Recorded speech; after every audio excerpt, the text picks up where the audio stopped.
Coba kita bayangkan, dokter bedah dengan tangan yang luar biasa stabil atau perawat yang bisa mengambil keputusan krusial dalam hitungan detik.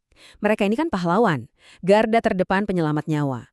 Tapi, lucunya, kalau Anda tanya tim IT rumah sakit, para pahlawan ini seringkali dianggap sebagai celah keamanan siber terbesar. Loh, kok bisa begitu? Jadi, kenapa sih orang-orang super pintar ini kadang melakukan hal yang kelihatannya, ya ceroboh?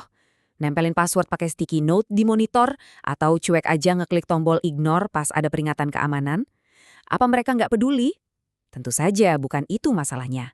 Jawabannya ternyata jauh lebih dalam dan jujur aja cukup mengejutkan. Nah, ini dia inti permasalahannya. Selama ini kita mikir, ini pasti human error, orangnya aja yang nggak hati-hati.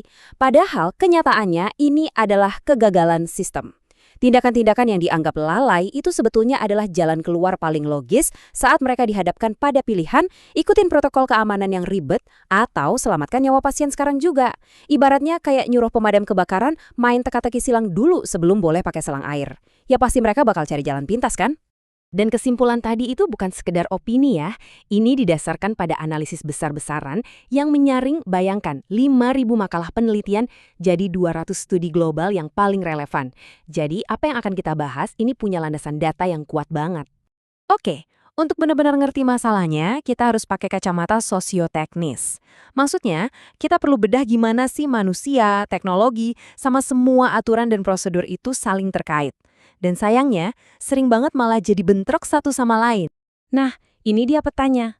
Kebobolan keamanan itu nggak pernah terjadi karena satu penyebab tunggal, tapi di persimpangan 5 pilar ini. Kognitif, ergonomis, organisasional, prosedural, dan teknis. Di titik-titik inilah retakan dalam sistem mulai kelihatan. Yuk kita mulai dari yang pertama, pilar kognitif, karena dari sinilah semuanya berawal. Angka ini benar-benar bikin kaget.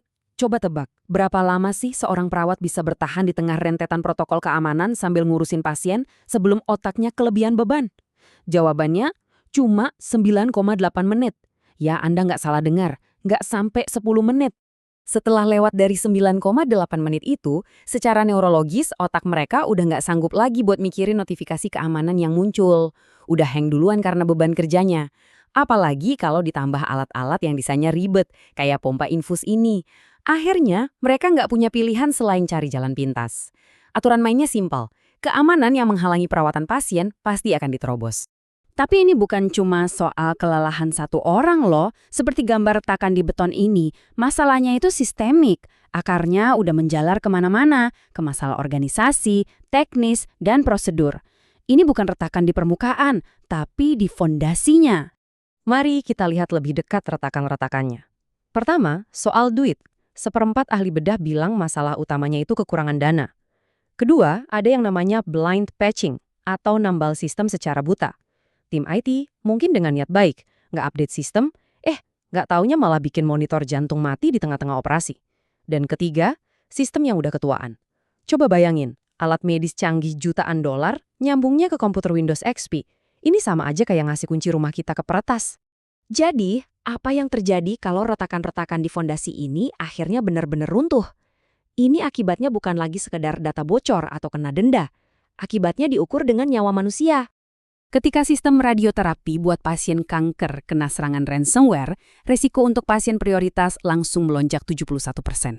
Artinya, pengobatan krusial untuk pasien kanker harus berhenti total, hanya karena komputer dokternya disandra peretas. Nggak cuma itu, inovasi medis juga itu jadi korban. Di Irlandia, sebuah serangan cyber bikin rujukan untuk uji coba klinis anjlok sampai 85%. Ribuan pasien kehilangan kesempatan untuk dapat pengobatan eksperimental yang bisa jadi harapan terakhir mereka. Dan yang bikin lebih ngeri lagi, berapa lama sih efek kelumpuhan ini? Ternyata bisa butuh 120 sampai 210 hari. Itu hampir setengah tahun, cuma buat beresin data-data yang tertunda.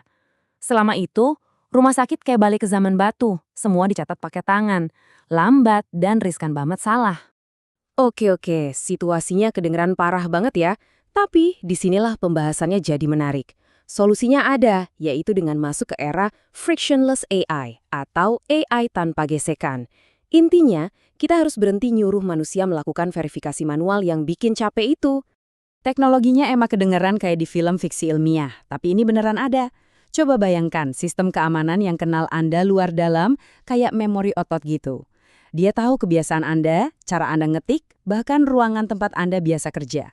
Sistem ini bisa nemuin hal-hal aneh dengan akurasi tinggi lebih cepat dari kedipan mata. Bahkan, cuma dengan lihat 10 contoh email phishing, dia bisa kenalin email berbahaya berikutnya dengan akurasi nyaris 100%. Nah, ini yang akan membawa kita ke akhir dari era keribetan password. Sistem otentikasi baru ini bisa verifikasi identitas kita secara otomatis tanpa kita sadari. Kamera pinter bisa kenalin postur dan cara jalan kita dalam hitungan detik. Bahkan ada sensor yang bisa analisis pola napas kita. Tapi, tunggu dulu. Ini kan berarti kita diawasi terus-menerus dong? Apa rumah sakit jadi kayak penjara super canggih? Pertanyaan yang bagus banget. Karena kalau diawasi terus-terusan, ya stres juga kan? Makanya teknologi secanggih apapun nggak akan cukup. Kita butuh perubahan budaya. Pergeseran ke arah yang namanya industri 5.0, di mana semuanya dirancang dengan mempertimbangkan manusia. Ini dia kuncinya. Industri 5.0 itu soal keseimbangan. Keamanan sistem nggak boleh mengorbankan kesehatan mental para staf. Staf medis itu bukan lagi dianggap target pengawasan, tapi sebagai mitra. Dan cara ini ternyata berhasil. Saat narasi pelatihan keamanan diubah dari patuhi aturan menjadi ayo lindungi pasien kita, kemauan staf untuk belajar skill baru melonjak 51%. Biar kebayang bedanya tuh kayak langit dan bumi. Kita pindah dari budaya menghukum yang cuma bikin orang takut dan akhirnya menyembunyikan kesalahan, kita beralih ke budaya empati yang sifatnya kolaboratif. Dari yang tadinya Anda gagal, jadi ini bahaya. Yuk kita lihat bareng-bareng cirinya gimana. Pendekatan yang penuh empati ini fokusnya membimbing, bukan menghukum. Jadi, misalnya ada perawat yang hampir ngeklik link bahaya, sistemnya nggak akan ngasih pesan marah-marah, malah muncul pop-up yang membantu. Dan datanya membuktikan, cara edukatif kayak gini bisa nurunin insiden berulang sampai 10% dan bikin staf jauh lebih happy. Oke, jadi sekarang kita udah beralih dari nyalahin staf ke ngerancang sistem yang lebih cerdas dan berempati. Tapi perjuangannya belum selesai. Kita butuh peta jalan yang jelas untuk hari ini sambil siap-siap menghadapi gelombang ancaman berikutnya yang udah di depan mata. Lantas, para pemimpin harus mulai dari mana? Peta jalannya sebenarnya cukup jelas. Pertama, audit dulu alur kerja yang ada. Cari tahu kenapa staf sampai harus cari jalan pintas. Kedua, mulailah berinvestasi di teknologi otentikasi tanpa gesekan. Ketiga, ubah total cara pelatihan, fokus ke pasien dan empati. Dan yang paling penting, keempat, pastikan AI diintegrasikan secara etis. Manusia harus tetap jadi pemegang kendali terakhir. Dan kita harus berani melihat jauh ke depan. Karena ancaman era industri 6.0 bakal jauh lebih intim. Peretas bisa aja manfaatin data dari jam tangan pintar kita buat nyerang pas kita lagi capek-capeknya. Mereka bahkan bisa menargetkan antarmuka otak komputer buat memanipulasi robot bedah atau ngehack pil pintar yang ada di dalam tubuh kita. Pada akhirnya, semua ini kembali ke satu ide yang sangat kuat yang terangkum dalam kutipan ini. Keamanan siber itu seharusnya bukan tembok yang menghalangi. Tapi, ia harus menjadi jembatan tak kasat mata. Fondasi yang kokoh, tapi nggak akan pernah bikin orang tersandung saat mereka berlari untuk menyelamatkan nyawa. Dan ini membawa kita ke sebuah pemikiran terakhir untuk Anda bawa pulang. Ketika ancaman di masa depan itu langsung menargetkan biologi kita, dari detak jantung sampai sinyal otak, yang diretas itu bukan lagi server rumah sakit. Yang diretas adalah ritme biologis kita sendiri. Jadi pertanyaannya adalah, kalau tubuh Anda itu adalah sistem operasinya, siapa sebetulnya yang pegang hak akses administratornya?